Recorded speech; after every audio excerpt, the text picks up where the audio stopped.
শিক্ষার্থীবৃন্দ, আসসালামু আলাইকুম। পয়লা রমজান আজ। প্রথমে তোমাদের পবিত্র মাহে রমজানের শুভেচ্ছা জানাচ্ছি। পরম করুণাময় যেন এই রমজানে আমাদের ইবাদত, আমাদের স্যাক্রিফাইস, আমাদের সাওম কবুল করেন এবং আমরা যে কষ্টের মধ্যে আছি, যে বিপদের মধ্যে আছি, এই রমজানের উসিলায় যেন আল্লাহ আমাদের বিপদমুক্ত করেন। প্রথমে এই প্রার্থনা করছি। প্রিয় শিক্ষার্থীবৃন্দ, তোমাদের সাথে এক মাসেরও বেশি সময় আমার ব্যক্তিগতভাবে দেখা নেই, আমাদের অন্যান্য শিক্ষকবৃন্দেরও দেখা নেই। তোমরা বিশ্বাস করবে কিনা জানি না যে আমরা নিজেদের সন্তান থেকে দূরে থাকলে যেমন বুকের মধ্যে কষ্ট অনুভব করি, আজ তোমাদের জন্য আমাদের একই রকম কষ্ট অনুভূত হচ্ছে। আমরা তোমাদের ছাড়া আসলে কিছুই না। তোমরা থাকলে আমরা থাকি, তোমাদের হাসি মুখ দেখলে আমরা সুখে থাকি। এক অনিবার্য পরিস্থিতিতে সারা বিশ্ব বিপদগ্রস্ত আমরাও, আমাদের প্রিয় জন্মভূমি বাংলাদেশও। এই দুঃসময়ে আমি তোমাদের সর্বাঙ্গীন মঙ্গল কামনা করছি। তোমরাও আমাদের সবার জন্য দোয়া করবে। বিপদের মুহূর্তে যখন আমরা ঘরে বসে থাকতে বাধ্য, বাংলাদেশ সরকার তোমাদের জন্য ভাবছে, তোমাদের শিক্ষা যাতে আটকে না থাকে সেজন্য ভাবছেন। আমরাও ভাবছি, সবচেয়ে বেশি ভাবছেন আমাদের সর্বজন শ্রদ্ধেয় আমাদের অধ্যক্ষ প্রফেসর মোহাম্মদ মাহবুবুল করিম স্যার তোমাদের কিভাবে তোমাদের শিক্ষা সচল দেখা যায় সেই জন্য প্রাণপণ চেষ্টা করছেন। আজকের যে ক্লাসটা হবে, যে ভার্চুয়াল বিভাগটা স্থাপিত হবে, সেটা স্যারের এই মহতী উদ্যোগের ফসল। আমি স্যারকে আমার পক্ষ থেকে, লক্ষ্মীপুর সরকারি কলেজের পরিবারের পক্ষ থেকে বিশেষভাবে কৃতজ্ঞতা জানাচ্ছি। প্রিয় শিক্ষার্থীবৃন্দ, এই ভার্চুয়াল যোগাযোগের মধ্য দিয়ে আমি তোমাদের একটা সহজ বিষয় নিয়ে কথা বলবো আজকে। প্রথম বর্ষ এবং দ্বিতীয় বর্ষ, দ্বাদশ এবং একাদশ, দুই শ্রেণীর শিক্ষার্থীদেরই যাতে কাজে লাগে, ব্যবহারিক যা বোর্ডে লিখে প্রকাশ করা যাবে, এই ধরনের একটা বিষয়কে আমি আজকে তোমাদের সাথে শেয়ার করব, তোমাদের সাথে কথা বলবো এই প্রসঙ্গ নিয়ে। আশা করি তোমরা এই সময়টুকু কানেক্ট থাকবে, আমাদের মধ্যে যোগাযোগ স্থাপিত থাকবে। আমরা যে চেষ্টাটুকু করছি তার জন্য ফলপ্রসূ হয়। তো আজকে আমি তোমাদের সাথে কথা বলবো বাংলা দ্বিতীয় পত্রের একটা খুব সহজ বিষয়, একেবারে প্রাথমিক বিষয় নিয়ে। সেটা হলো বাংলা ভাষার শব্দ এবং বাংলা শব্দের প্রকরণ বা শ্রেণী বিভাগ। তা আমি শব্দ নিয়ে প্রথমেই কথা বলি যে আমরা শব্দ বলতে কি বুঝি। সাধারণভাবে আমরা বুঝি যে যা কিছু কানে শোনা যায়, পাশে টায়ার ব্রাশ হলে, বোমা ফাটলে, গুলি হলে, অট্ট হাসি দিলে কানে আসে। কানে রাখতে ছোট হয়, সেটি কিন্তু আসলে ব্যাকরণের ভাষায় এটাকে শব্দ বলে না। শব্দ ব্যাকরণের একটা পরিভাষা। এই পরিভাষা দিয়ে ব্যাকরণের একটা বিশেষ ক্ষেত্রকে চিহ্নিত করা হয়। ব্যাকরণের পরিভাষায় শব্দ হলো এমন একটা প্রত্যয় বা এমন একটা বিষয় যা দিয়ে কোনো কিছুকে মিন করা হয়, কোনো কিছুকে প্রকাশ করা হয়, কোনো কিছুর অর্থকে বোঝানো হয়, অভিব্যক্তিকে ধারণ করা হয়, প্রকাশ করা হয়। এই শব্দ বাক্যের একক, অর্থাৎ একটা বাক্য কয়েকটা শব্দ মিলে তৈরি হয়। আর ভাষার এককটা কি? ভাষার একক হলো ধ্বনি। ধ্বনি বলতে আমরা কি বুঝি? ধ্বনি হলো বাকযন্ত্রের সাহায্যে, অর্থাৎ আমাদের যে এই ঠোঁট, দাঁত, তালু, জিহ্বা, আমাদের ফুসফুস, এগুলোর মধ্য দিয়ে বাতাসের ভাষাকে যে কানে যা শোনা যায়, এই ধরনের আওয়াজকে আমরা ব্যাকরণের বিষয়ে ধ্বনি বলি। কতিপয় ধ্বনি এক জায়গায় সন্নিবেশিত হয়ে যুক্ত হয়ে যখন মনের কোনো ভাব প্রকাশ পায়, একজন আরেকজনের কাছে প্রকাশ করতে পারে, বোঝাতে পারে, তখন সেটাকে আমরা শব্দ বলি। যেমন ধরো আমরা আমাদের দৈনন্দিন জীবনে ব্যবহার্য জিনিস বই,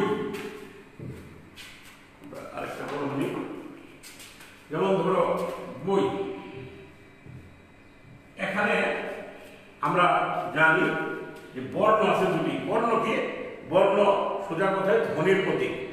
ধ্বনি অর্থাৎ শ্রুতিগোচর ভাষা, যা কানে শোনা যায়। মানুষ প্রথম আবিষ্কার করে ভাষায় কানে শোনা যায় এবং শ্রুতিগোচর রূপ। পরবর্তীতে মানুষ ভাষা আরো উন্নতি সাধনের জন্য প্রত্যেকটা ধ্বনির প্রতীকী রূপ, সাংকেতিক রূপ দেয়। সেটাকে বলা হয় বর্ণ বা অ্যালফাবেট। এখানে বই শব্দ, বই উচ্চারণ করার সাথে সাথে বা লেখার সাথে সাথে আমরা কি বুঝি? আমরা এমন একটা, আমার হাতে যেমন একটা বস্তু আছে, যে বস্তু দেখলেই একটা ধারণা জন্মে যে এটা পাঠ করা যায়, এখানে মানুষের মনের কথা, তথ্য উপাত্ত, জ্ঞানের কথা থাকে। এই ধরনের একটা বস্তুকে বলা হয় বই।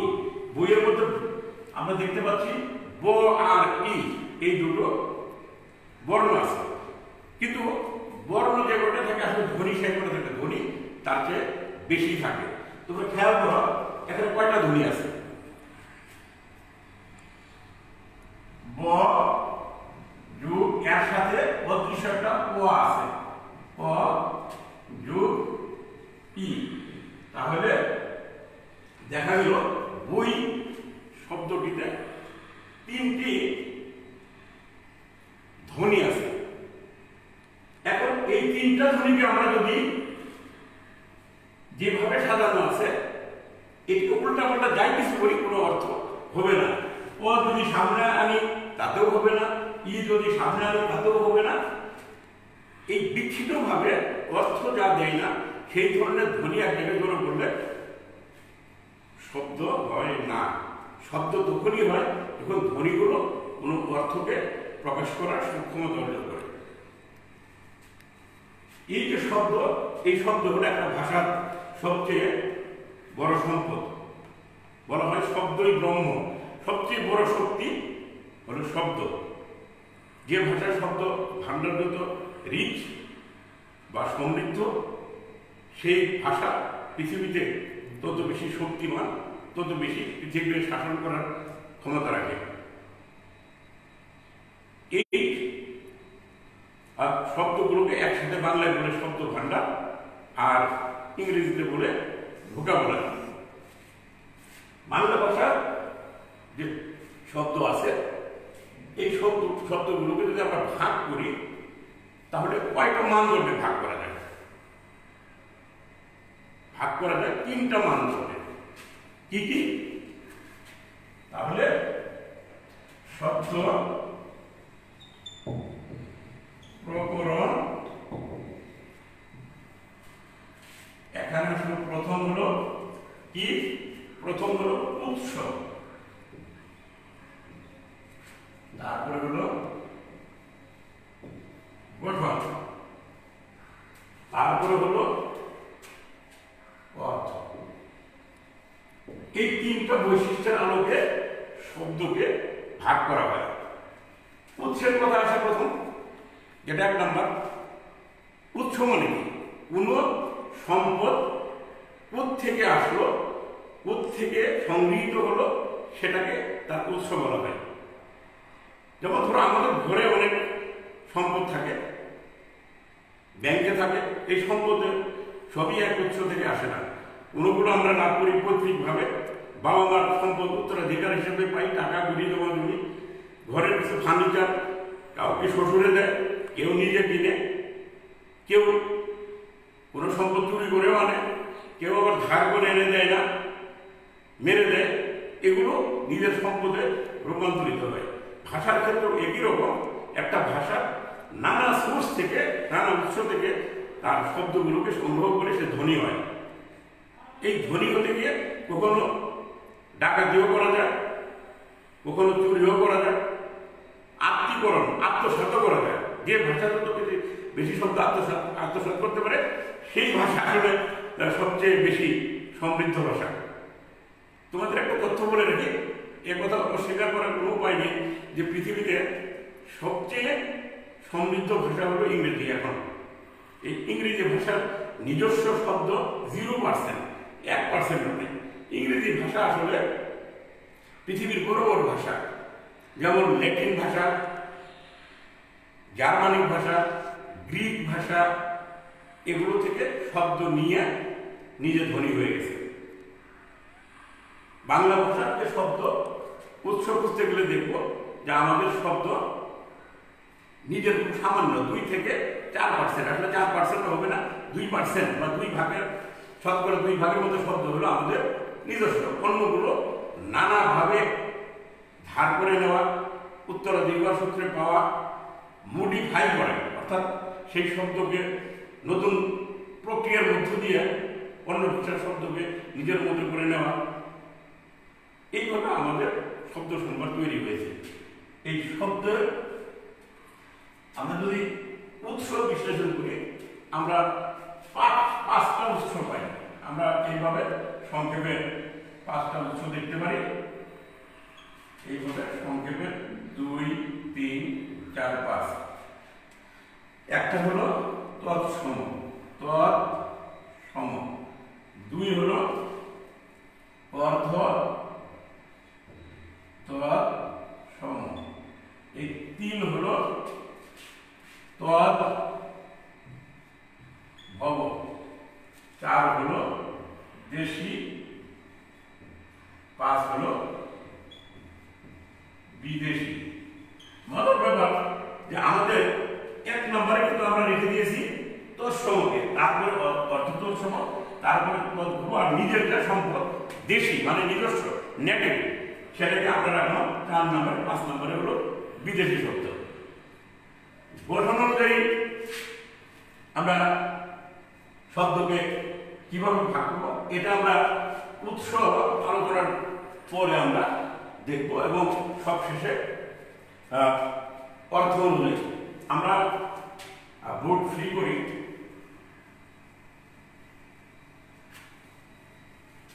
তাহলে তৎসম শব্দ, তৎসম শব্দের অর্থ তার মতো। এই তারটাকে, এই তার হলো সংস্কৃত। সংস্কৃত ভাষা ভারতীয় উপমহাদেশের সবচেয়ে সমৃদ্ধ প্রাচীনতম ভাষা, যা বেদের ভাষা থেকে উদ্ভূত। সেই সংস্কৃত ভাষাটা আমাদের বাংলা ভাষার জন্মের সাথে সম্পর্কিত। আজকে বাংলা ভাষা, সংস্কৃত ভাষা না থাকলে বাংলা ভাষা আমরা পেতাম কিনা সন্দেহ আছে। অর্থাৎ যে শব্দটা আমরা কি বলছিলাম, 1 নম্বর হলো তৎসম, 2 নম্বর হলো অর্ধ তৎসম, 3 নম্বর হলো তদ্ভব, 4 নম্বর হলো দেশি, 5 নম্বর হলো বিদেশি। তৎসম মানে হলো তার মতো, অর্থাৎ সংস্কৃত ভাষার যে শব্দ আছে অবিকল হুবহু সেই শব্দ। এই শব্দের কোনো বিকৃতি হয় না, রূপান্তরিত হয় না, অবিকল রয়েছে। এরকম কিছু শব্দ যেমন চন্দ্র, সূর্য,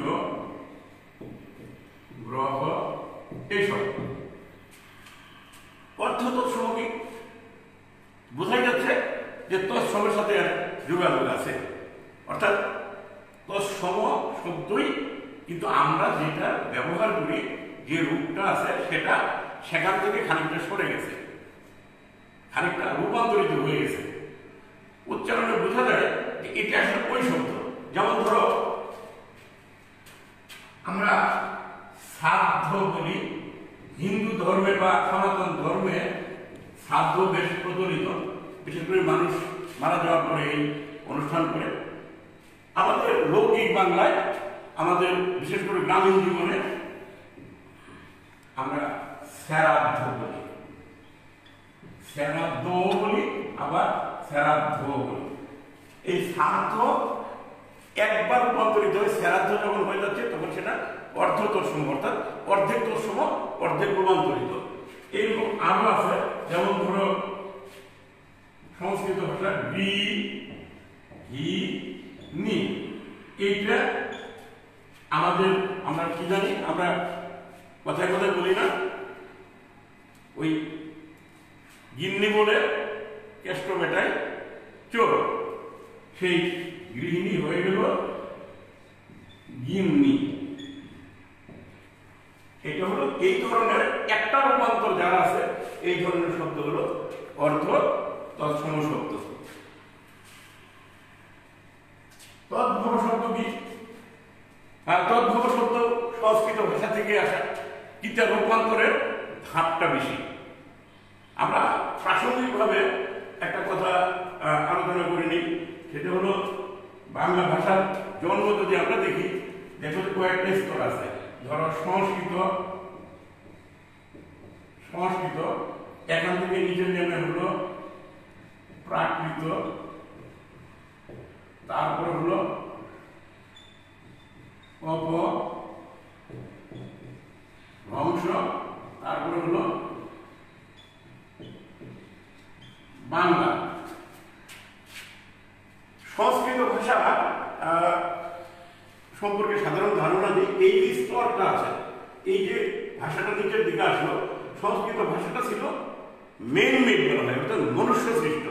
মানুষ বেদের ভাষাকে উচ্চ শ্রেণীর মানুষের সমাজের অভিজাত শ্রেণীর জন্য সাহিত্যের ভাষা হিসেবে একটা ভাষা সংস্কার করা, অর্থাৎ মেরামত করা, নতুন করে তৈরি করা, একটা ভাষা তৈরি করলো। সেই ভাষাটা আস্তে আস্তে সাধারণ মানুষের জীবনের সাথে মিশে গেল, সাধারণ মানুষও সেই ভাষা ব্যবহার করতে শুরু করলো। এই শুরু করার প্রক্রিয়ার মধ্য দিয়ে সাধারণ ভাষা সাধারণ মানুষের মুখে, আমরা তো প্রমিত বাংলার সাথে সাধারণ মানুষের মুখের ভাষা দেখি, শব্দ কিভাবে বিকৃত হয়ে যায়, রূপান্তরিত হয়ে যায়। সংস্কৃত ভাষা এই প্রাকৃত অর্থাৎ প্রকৃত জন অর্থাৎ সাধারণ মানুষের ভাষার একটা রূপ নিয়ে ফেলল। এবং এর উপরে আরেকটা স্তরকে বলা হয় অপভ্রংশ, অর্থাৎ অপভ্রংশ মানে হল বিকৃত। সেই বিকৃত যে রূপটা দাঁড়ায়, এই ভারতীয় উপমহাদেশে অনেকগুলো অপভ্রংশ ভাষা তৈরি হয়, সেখান থেকে বাংলা জন্ম হয়। এই যে সংস্কৃত ভাষা থেকে যখন বাংলার মাঝখানে হয় প্রাকৃত না হয় অপভ্রংশের এই শব্দের আরো একটা রূপ পাওয়া যায় অথবা দুটো রূপ পাওয়া যায়, তখন সেটাকে বলা হয় তদ্ভব শব্দ। অর্থাৎ সংস্কৃত থেকে উদ্ভূত শব্দ একাধিক রূপান্তর প্রক্রিয়ার মধ্য দিয়ে আমাদের বাংলা ভাষায় এসেছে। যেমন ধরো একটা শব্দগুলি, একটা শব্দ উদাহরণ দিলে আমরা বুঝব। যেমন ধরো চন্দ্র, এই শব্দটা রূপান্তরিত হলো চন্দ্র, এরপরে আসলো চান্দ, আরেকটা রূপ আমরা দেখি চাঁদ, যেটা আমরা লৌকিক জীবনে সবসময় ব্যবহার করি, সাহিত্যে ব্যবহার করি, চলিত ভাষায় চাঁদের ব্যবহার বেশি। আয় আয় চাঁদ মামা টিপ দিয়ে দেয়, ছোটবেলা থেকে আমরা চন্দ্র এবং এই তৎসম চন্দ্রকে আমরা শিখেছি পড়াশোনার প্রক্রিয়া গিয়ে, কিন্তু আমরা জীবনে শোনা শুরু করি চাঁদ দিয়ে। এরপরে দেশি শব্দ, দেশি বলছিলাম আমি যে এটা আমাদের নিজস্ব শব্দ। আমাদের ভারতীয় উপমহাদেশে যে স্থানীয় আদিবাসীরা যে সমস্ত ভাষায় কথা বলতে, তার কিছু শব্দ বাংলা ভাষায় টিকে গেছে, সেই শব্দগুলোকে আমরা বলি দেশি শব্দ। কোল এবং মুন্ডা ভাষা, এই দুই ভাষা থেকে বেশ কিছু শব্দ বিশেষভাবে উল্লেখ করা যায় বাংলা ভাষায় আছে। যেমন ধরো কুলা, পেট, এই সমস্ত শব্দ হলো দেশি শব্দ। আর বিদেশি শব্দ, বিদেশ থেকে আসা যে সমস্ত শব্দ বাংলা শব্দ সম্ভারে ব্যবহৃত হয়, কখনো বিদেশি হিসেবে স্বীকার করি আমরা, কখনো কখনো আমরা আত্মসাৎ করি। যেমন ধরো কেমন ভাষার ব্যাপারটা, যে বিদেশি শব্দ আমরা নিজেদের মতো করি, এটাকে আত্মীকরণ করে, অ্যাবজর্পশন বলে, অ্যাবজর্ব করে ফেলি, আমরা নিজের মতো শুষে নেওয়া বলে, নিজের ভাষা হিসেবে গ্রহণ করে ফেলি। বিদেশি কোনো ম্যাম সাহেব বাঙালি কোনো ছেলেকে বিয়ে করে আমাদের পরিবারে যখন আসে, আমরা প্রথম দিকে বিদেশি মনে হয়, আস্তে আস্তে সে আমাদের কালচারে মিশে যায়, আমাদের সাথে মিশতে মিশতে সে তার পোশাক আশাক কথাবার্তা পরিবর্তিত হয়ে যায়, এক পর্যায়ে আমাদের সম্পদে পরিণত হয়, আমাদের পরিবারের সদস্য পরিণত হয়, আমাদের কালচারের জীবনের অংশ হয়ে যায়। সেই রকম বিদেশি শব্দ, যেমন আমাদের আবার কোনো কোনো পরিবারে দেখো যে বিদেশি যারা বিদেশ থেকে আগত পরিবারের কোনো সদস্য যদি এরকম ওয়াইফ যদি আসে, কোনো কোনো পরিবার দেখা যায় যে তার মতো সে চলে। ওই রকম ভাষায়ও কখনো পরিবর্তন হয়, কখনো পরিবর্তন হয় না। বাংলা ভাষায় বিদেশি শব্দ আগমনের প্রেক্ষিত দুটো। প্রথমটা হলো রাজনৈতিক কারণ, আরেকটা হলো ধর্মীয় কারণ। রাজনৈতিক কারণটা কিভাবে, যে ভারতবর্ষ দীর্ঘদিন বিদেশিদের দ্বারা শাসিত।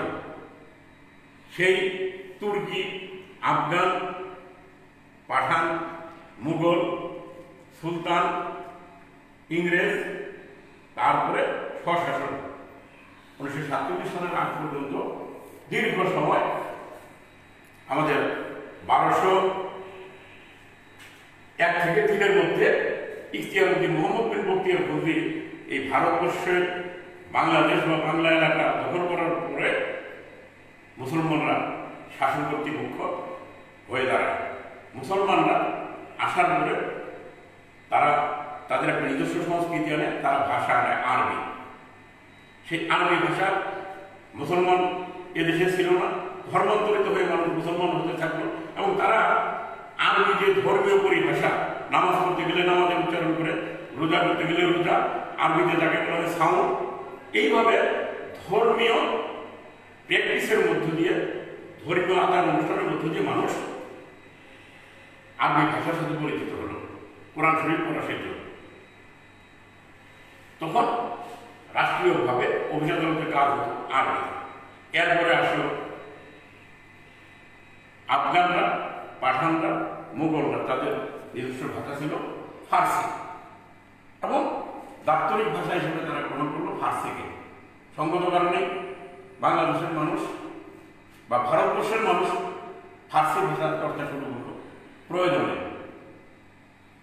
যেহেতু দাপ্তরিক ভাষা। এইভাবে ফার্সি ভাষা ঢুকে গেল বিভিন্ন ভাষায়, শুধু বাংলায় না। তারপরে আসলে তোমরা জানো 1757 সনের পরে ইংরেজ শাসন, ইংরেজরা এসে তারা ইংরেজি ভাষাভাষী, তারা আধুনিক শিক্ষা দান করলো, তার ভাষার মাধ্যম হলো ইংরেজি। তারা রাজভাষা, দাপ্তরিক ভাষা হিসেবে স্বীকৃতি দিল ইংরেজিকে। এইভাবে ইংরেজি ভাষার প্রচুর শব্দ বাংলার মধ্যে ঢুকে গেল। আমাদের ধর্মীয় এবং দাপ্তরিক কারণে, আরো আন্তর্জাতিক মেলামেশার কারণে, ব্যবসা বাণিজ্যের ফলেও অনেকের সাথে যোগাযোগ তৈরি হলো, প্রচুর বিদেশি শব্দ আসলো। যেমন আমরা এই সময় সবচেয়ে বেশি আলোচিত হলো ডক্টর, আমরা হসপিটাল, অ্যাম্বুলেন্স, এগুলো হলো আমাদের দৈনন্দিন জীবনে অ্যাম্বুলেন্স ইংরেজি ভাষার শব্দ, ফার্সি ভাষার শব্দ, বাংলায় বহুল ব্যবহৃত।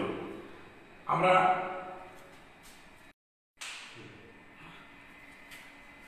তো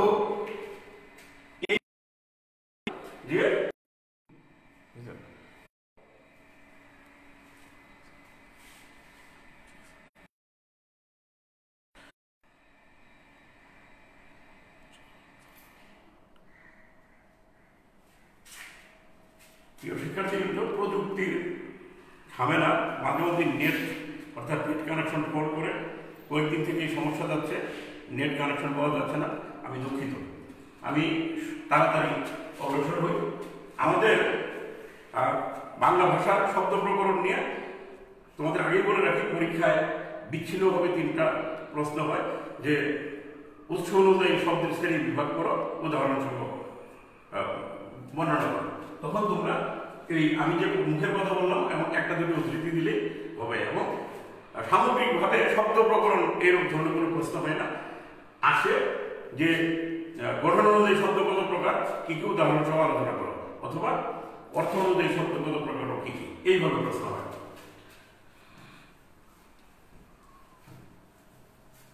আমরা এখন শব্দের গঠন অনুযায়ী শব্দের শ্রেণী বিভাগ।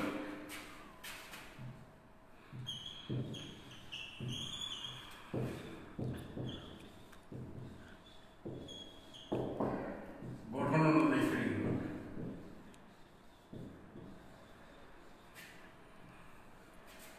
মজার ব্যাপার হচ্ছে মোটা দাগে গঠন অনুযায়ী শব্দ দুই রকমের, দুই প্রকারের। সব শব্দ, বাংলা ভাষার যত শব্দ আছে সব শব্দকে মোটা দাগে দুই ভাগে বিভক্ত করা যায়। এক হলো মৌলিক শব্দ,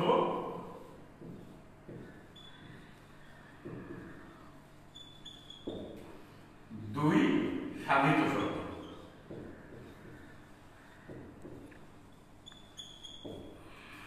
মৌলিক শব্দ কথার মধ্যেই বিষয়টা আছে যে এমন শব্দ যেটা মূল, এটাকে আর ভাঙা যায় না। অর্থাৎ যে শব্দ ভাঙা যায় না, যে শব্দ এরপরে আর বিবর্তিত হয় না, রূপান্তরিত হয় না, তখন সেটাকে, সেই শব্দটাকে বলা হয় মৌলিক শব্দ। যেমন ধরো মৌলিক শব্দ গোলাপ, একটা শব্দ আমরা নিলাম, এটা হলো মৌলিক শব্দ গোলাপ।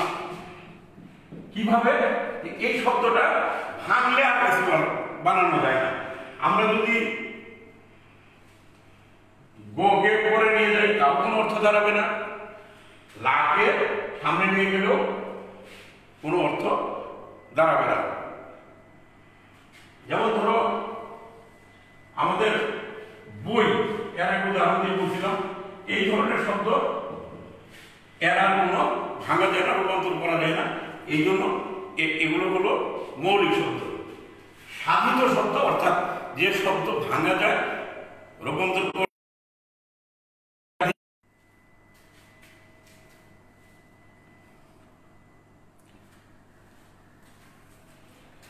আমাদের এই সাধিত শব্দকে দেখবো যে বাজারে যে প্রচলিত বই আছে, এক একটা বইতে এক এক ভাবে দেওয়া আছে।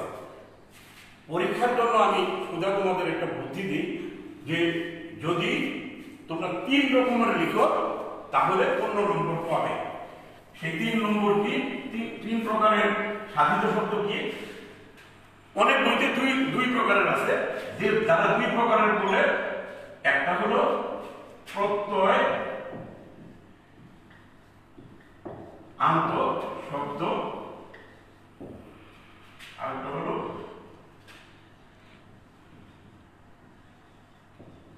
সমাস নিষ্পন্ন।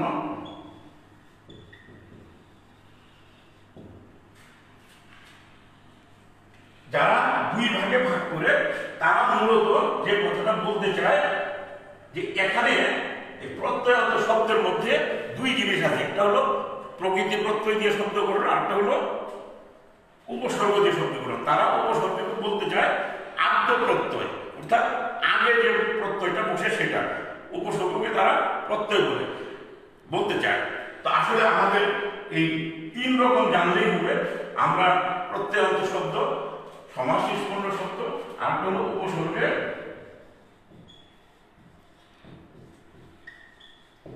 যুগে গঠিত শব্দ।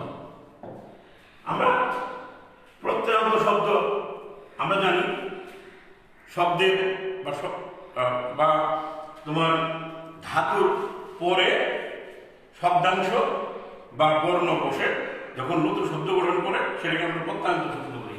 যেমন ধরো সল যুগ অন্ত, চলন্ত। সমাস নিষ্পন্ন শব্দ আমরা কি জানি? সমাস কাকে বলে? সমাস আমরা বহুপদের একপদী হওয়া, অর্থাৎ কয়েকটা পদ দিয়ে যে বক্তব্যটা বলা হয়, যে অভিব্যক্তি প্রকাশ করা হয়, সেগুলোকে মাঝখান থেকে কখনো একটা বর্ণ, কখনো একটা বিভক্তি অথবা কিছু শব্দ বাদ দিয়ে এক শব্দে রূপান্তর করা হয়, তখন সেটাকে আমরা বলি সমাস নিষ্পন্ন শব্দ। যেমন ধরো, আমরা তোমাদের যে বাংলা বই দ্বাদশ শ্রেণীর যে বাংলা বই পাঠ্য আছে, সেটার নাম হলো সাহিত্য পাঠ। এক শব্দ। আসল কথাটা হলো সাহিত্যকে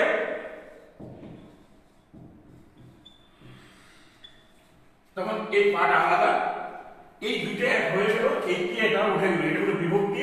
বিভক্তি যখন উঠে যায় তখন একসাথে জোট হয়ে যায়, একসাথে জড়ো হয়ে যায়, সাহিত্য পাঠ হয়ে, সাহিত্যকে পাঠ দ্বিতীয় তৎপুরুষ সমাস হয়ে গেল সাহিত্য পাঠ। এরকম আমরা সমাসবদ্ধ শব্দ প্রতি মুহূর্তে ব্যবহার করি। বাবা ও মা, আমি তুমি, ওরা তোমরা আমরা। বাবা ও মা হয়ে যায় বাবা মা। তিন রাস্তার সমাহারকে আমরা বলি তিন ফলের সমাহার, জানি ত্রিফলা। যা জলে জন্মে তাকে আমরা বলি জলজ। অর্থাৎ অনেকগুলো কথাকে এক জায়গায় জড়ো করার ফলে যখন এক কথায় প্রকাশিত হয় কোনো বড় ভাব, তখন সেটাকে আমরা সমাস নিষ্পন্ন শব্দ বলি। সমাসের সাহায্যে নতুন শব্দ গঠন করা যায়। তারপর হলো উপসর্গ।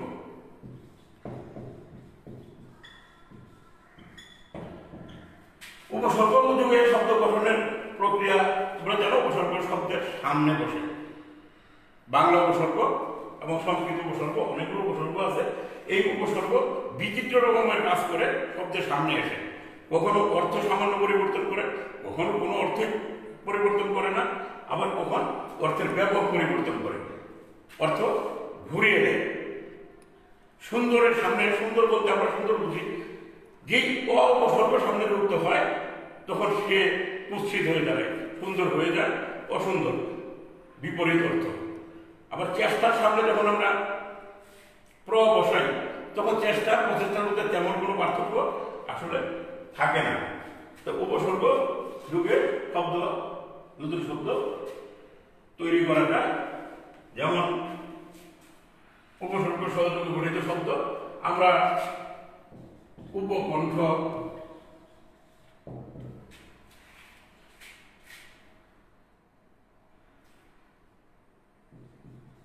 প্রবন্ধ, এগুলো সব উপসর্গ যুগে। প্রযোগ বন্ধ, উপযোগ কণ্ঠ, এগুলো সব হলো উপসর্গ যুগের শব্দের উদাহরণ। এখন এই তিনটা হলো মৌলিক জিনিস, কিন্তু এই গঠন অনুযায়ী শব্দের শ্রেণী বিভাগের প্রশ্নের ক্ষেত্রে পরীক্ষায় প্রশ্ন দুই রকমের প্রশ্ন হতে পারে। একটা বলতে পারে তোমাদের যে গঠন অনুযায়ী শব্দ কত প্রকার, কি কি, তখন তোমরা এই তিনটা ভাগে দেখাবে উদাহরণস্বরূপ। কিন্তু এই প্রশ্নটা অন্যভাবে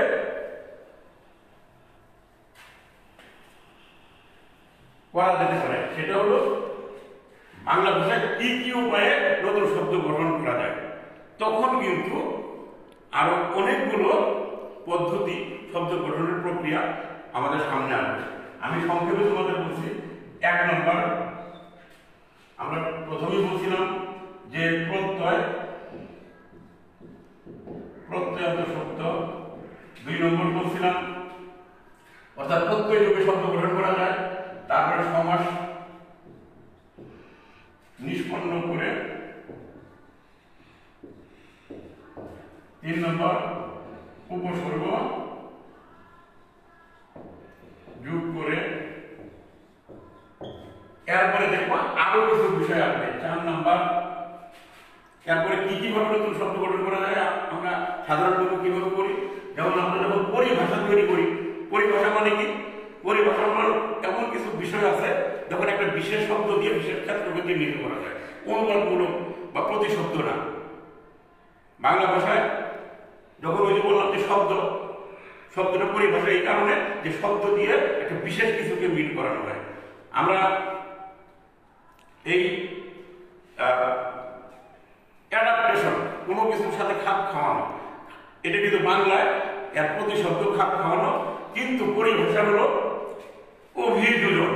এই অভিযোজনটা হলো পরিভাষা। এটা যারা বিদ্বৎ সমাজ, যারা শিক্ষিত মানুষ, ভাষা পণ্ডিত, তারা বিদেশি শব্দের বাংলা ভাষায় তার বিপরীতে কি শব্দ দিয়ে সেই ভাবটা প্রকাশ করা যাবে, ক্ষেত্রটাকে চিহ্নিত করা যাবে, ওইরকম শব্দ তারা তৈরি করে, পরিকল্পিত শব্দ এগুলো। তাহলে কি বলা যাবে? পরিভাষা তৈরির মাধ্যমে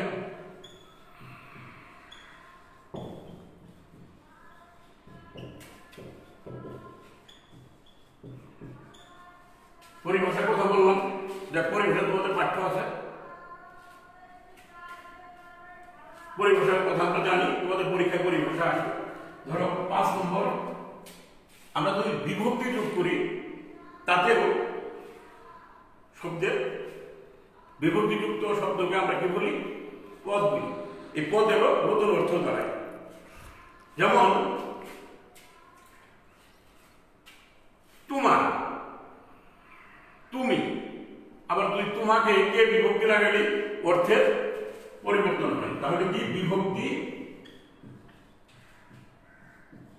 যুগে।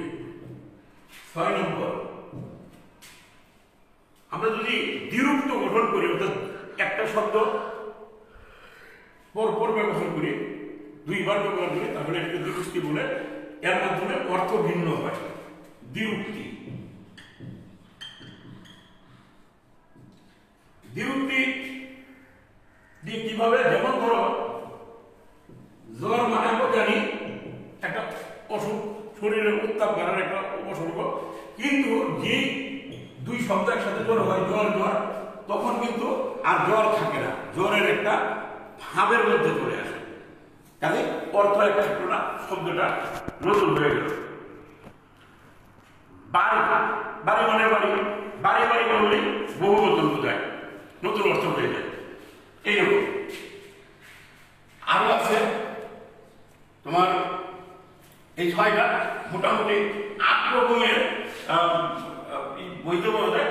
তোমাদের এই কয়টা জানলেই উদাহরণ সাথে দিয়ে দিলে পরীক্ষায় যদি এরকম আসে, বাংলা ভাষায় গঠন শব্দ কি কিভাবে গঠন করা যায়, নতুন শব্দ গঠন করা যায়, এই প্রশ্নগুলোর, এই প্রশ্নটার মাথায় একটা প্রশ্ন থাকে, শব্দ গঠন কাকে বলে, শব্দ গঠনের প্রক্রিয়াগুলো কি কি।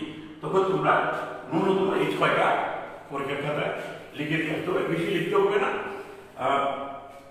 1 লাইনে উদাহরণ সহ 1 লাইন করে 6 লাইনে লিখতে হবে। আমাদের শেষ শব্দের শ্রেণীকরণের শেষ অংশ হলো অর্থ অনুযায়ী।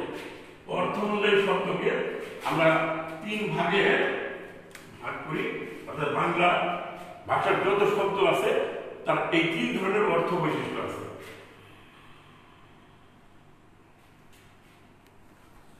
এক নম্বর হলো যৌগিক শব্দ।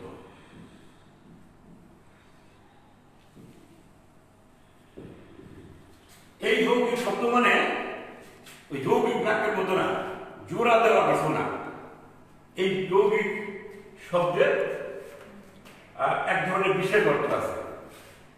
তারপর শব্দের 2 ধরনের অর্থ দেখি। একটা হলো তার উৎপত্তিগত অর্থাৎ ব্যুৎপত্তিগত অর্থ, আরেকটা হলো তার ব্যবহারিক অর্থ।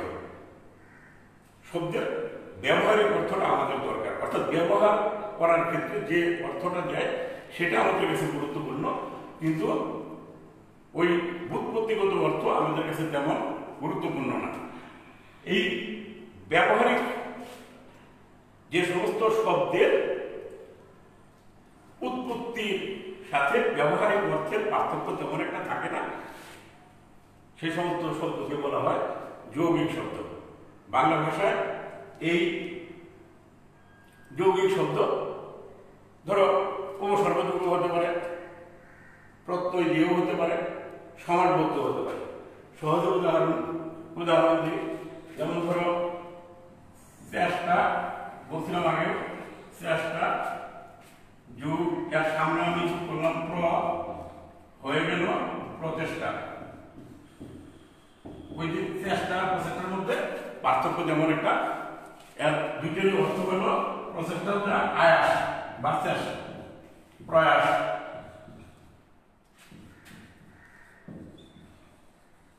কাজে এটা হলো যৌগিক শব্দ, যেটা উপসর্গ যুগে। এরপরে আমার প্রত্যয় দিয়েও এই ধরনের শব্দ আছে যেটা ব্যুৎপত্তি আর ব্যবহারিক অর্থের মধ্যে পার্থক্য থাকে না। যেমন প্রত্যয়ান্ত একটা শব্দ আমরা গ্রহণ করি, যেমন ক্রি যু তব্য। এই ক্রি মানে হলো কাজ, তব্য মানে করণীয়, অর্থাৎ যে কাজ করণীয়। আমরা কর্তব্য মানে তাই জানি সমান সমান কর্তব্য। তাহলে বোঝা গেল যে এর ব্যুৎপত্তিগতার ব্যবহারিক অর্থ কর্তব্য বলতে যা বোঝায়, কর্তব্য বলতে আমরা বুঝি যা কিছু আমাদের করা উচিত। ক্রি মানে কাজ, তব্য মানে উচিত, একই রকমের অর্থ। আমরা এই সমাজবদ্ধ কিছু শব্দ আছে যে শব্দ যৌগিক শব্দ, অর্থাৎ এর উৎপত্তিগত আর ব্যবহারিক মধ্যে পার্থক্য নেই। যেমন ধরো বাবা ও মা দ্বন্দ্ব সমস্যা গিয়ে হয়ে গেল বাবা, হাইবে দিল হয় না বাবা মা। তাহলে দেখা গেল বাবা ও মা বলতে যা বোঝায় বাবা মা বলতেও তাই বোঝায়। এই জন্য এটাকে আমরা বলবো যৌগিক শব্দ। এরপরে আমাদের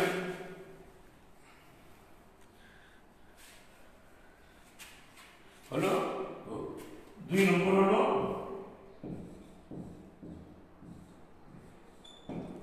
রূঢ় বা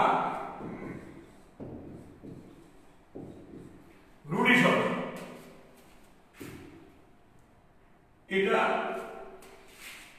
মূলত প্রকৃতি প্রত্যয় দিয়ে গঠিত শব্দের ক্ষেত্রে এটা হয়, আর হয় উপসর্গযুগী শব্দের ক্ষেত্রে। এক্ষেত্রে সমাসবদ্ধ শব্দ আসে না। শব্দ যখন গঠন হয় তখন ব্যুৎপত্তি থেকে কিছু শব্দের অর্থ বেশ দূরে দূরে যায়, কিছুতেই মূল শব্দের অর্থের সাথে পুনঃসংযোগ স্থাপন করা যায় না। এই ধরনের শব্দকে বলা হয় রূঢ় বা রূঢ়ি শব্দ। একটা ধরো সংযোগ দেশ সমান সমান সন্দেশ। সন্দেশ বলতে আমরা খুব সহজেই বুঝি আমাদের প্রিয় খাবার, প্রিয় মিষ্টান্ন, দুধের ছানা দিয়ে তৈরি সন্দেশ।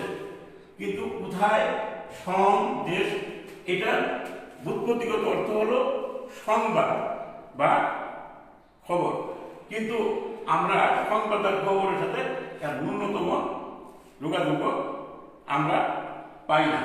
যেমন ধরো প্রবন্ধ,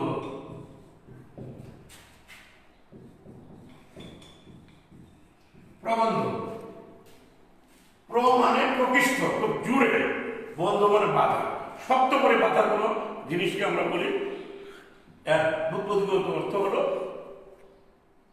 প্রবন্ধ, শক্ত করে বাধা। কিন্তু প্রবন্ধ বলতে আমরা জানি, আমাদের পাঠ্য আছে, সাহিত্যের একটা বিশেষ শাখার নাম প্রবন্ধ, যেখানে বুদ্ধিভিত্তিক কথা লেখা হয়। গল্প, কবিতা, প্রবন্ধ আমরা পাঠ্য হিসেবে পড়ে থাকি। কাজে এই প্রবন্ধের সাথে এই প্রবন্ধের সামান্যতম যোগাযোগ আর আমরা খুঁজে পাই না। এরকম আবার আছে ধরো প্রবীণ, প্রবীণ প্রযোগ বিন। প্রবীণ শব্দের অর্থ আমরা সবাই জানি। এই করোনার সময় সবচেয়ে বিপদাপন্ন শ্রেণী হল প্রবীণ, অর্থাৎ যাদের বয়স বেশি। কিন্তু এই বিন মানে বিনা, আর প্র হল উপসর্গ বিনার সামনে প্র এসে যোগ হয়ে শব্দটা তৈরি হলো প্রবীণ। কোথায় বিনা আর কোথায় বয়স্ক, অর্থাৎ এই প্রবীণের যে ব্যুৎপত্তিগত অর্থ প্রকৃষ্ট রূপে যে ভালোভাবে যে বিনা বাজাতে পারে এই ধরনের মানুষ, এর হলো ব্যুৎপত্তিগত অর্থ। কিন্তু ব্যবহারিক অর্থে গিয়ে এটা হলো বয়স্ক মানুষ। কাজে ব্যুৎপত্তিগত অর্থের সাথে ন্যূনতম দূরত্ব যোগাযোগ যাতে থাকে না, একেবারেই সম্পূর্ণ আলাদা অর্থ তৈরি করে সেটাকে বলা হয় রূঢ় বা রূঢ়ি শব্দ।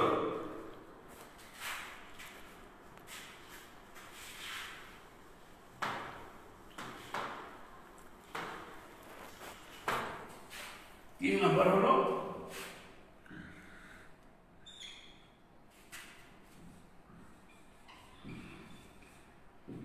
যুগ রূঢ় বা যুগ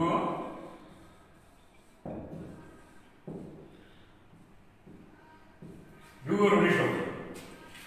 আমরা রূঢ়ির কথা জানি, যুগ রূঢ়টা কি? এটা মূলত তোমার সমাসবদ্ধ শব্দ, অর্থাৎ সমাসবদ্ধ শব্দে এমন শব্দ নতুন শব্দ তৈরি হয় যা এক ধরনের যোগাযোগ খুঁজে পাওয়া যায়, এক ধরনের ফেবার, এক ধরনের গন্ধ থাকে শব্দের মধ্যে, কিন্তু অর্থটা থাকে সম্পূর্ণ আলাদা। এই ধরনের শব্দকে বলা হয় যুগ রূঢ় বা যুগ রূঢ়ি। যেমন ধরো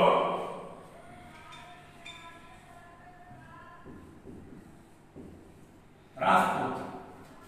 রাজপুত বলতে আমরা সাধারণভাবে বুঝি রাজার পুত্র বা রাজার ছেলে, কিন্তু ব্যবহারিক ক্ষেত্রে রাজপুত মানে হলো একটা বংশ।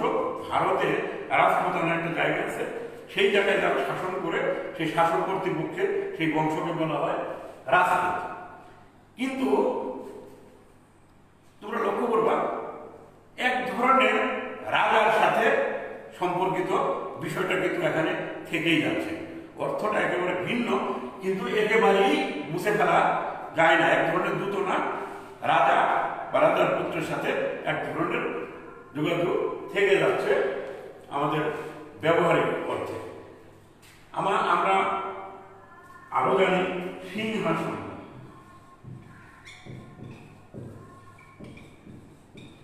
এর যদি বের বাক্য বলি, এর বের বাক্য হল সিংহ চিহ্নিত আসন, অর্থাৎ যে আসনে বা চেয়ারে সিংহের প্রতিলিপি থাকে, মূর্তির ছাঁচ থাকে, সেই ধরনের আসনকে বলা হয় সিংহাসন। কেন বলা হয়? কিন্তু বাস্তবে কি? বাস্তবে সিংহাসন মানে হলো রাজারা যে আসনে উপবেশন করে সেটা। সিংহের তোমার প্রতিকৃতি থাকুক বা না থাকুক, কিন্তু সেটাকে সিংহাসন বলা হয়। কখনো কখনো সেই আসনও বলা হয় না, রাজা ক্ষমতাকে বলা হয় সিংহাসন। যেমন আমরা মুঘল সাম্রাজ্যের ইতিহাস পড়তে গিয়ে বলি অমুক সম্রাট আকবর অমুক সনে সিংহাসনে আরোহণ করে। সিংহাসনে বসা মানে ক্ষমতা গ্রহণ, অর্থাৎ রাজার ক্ষমতাকেও বলা হয় সিংহাসন। সিংহ চিহ্নিত আসন মানে হলো সিংহাসন। কিন্তু বাস্তবে প্রয়োগ ক্ষেত্রে, ব্যবহারিক ক্ষেত্রে দেখা যায় যে সিংহ চিহ্নিত আসনের অর্থ বাদ দিয়ে রাজার ক্ষমতাকে বোঝায়, রাজার আসনকে বোঝায়। কিন্তু এই শব্দটা গঠন প্রক্রিয়ার মধ্যে ওই সিংহের একটা ব্যাপার আছে, কারণ এক সময় পুরোকালে প্রাচীনকালে রাজাদের আসনগুলো আসনগুলোতে সিংহের মূর্তি থাকতো হাতলের উপর পিছনে। এখনো পুরনো জমিদার বাড়ির আসনগুলো, চেয়ারগুলো যদি দেখো জাদুঘরে গেলেও দেখা যায় সেখানে সিংহের কোনো না কোনো ধরনের প্রতিকৃতি বা ছাঁচ দেখা যায়। কাজেই এই একটা করে উদাহরণ দিলেই তোমাদের পরীক্ষায় 15 নম্বর পাওয়া সম্ভব। প্রিয় শিক্ষার্থীবৃন্দ, আমাদের প্রযুক্তির কিছু সীমাবদ্ধতা, আমাদের নেট খুব স্লো এবং কখনো কখনো ব্রেকডাউন করে, এই জন্য বোধহয় মাঝে সমস্যা হয়ে গেছে, সেই জন্য দুঃখিত। আজকের ক্লাসটা প্রাথমিক ক্লাস। আমি জানি না যে এই ভার্চুয়াল ক্লাস কতদিন নিতে হবে। আমি চাই যে যত দ্রুত সম্ভব আমরা আবার ক্যাম্পাসে ফিরে যাব। আমরা একসাথে আবার ক্যাম্পাসকে মুখরিত করে তুলব। আমাদের প্রাণে প্রাণে, মনে মনে, হৃদয়ে হৃদয়ে যোগাযোগ আবার স্থাপিত হবে। আমাদের করোনা নামক যে বালা মুসিবত, যে বিপদ, যে আপদ আমাদের প্রত্যেককে ঘরের মধ্যে সেধিয়ে দিয়েছে, আমরা ঘরে বন্দী থাকতে বাধ্য হচ্ছি। অতি দ্রুত আল্লাহর রহমতে সেই বিপদ কেটে যাবে, আমরা সেই প্রত্যাশায় থাকলাম। আমি বিশেষভাবে তোমাদের জন্য দোয়া করি, তোমরা নিরাপদে থাকো, তোমাদের সর্বাঙ্গীন মঙ্গল হোক।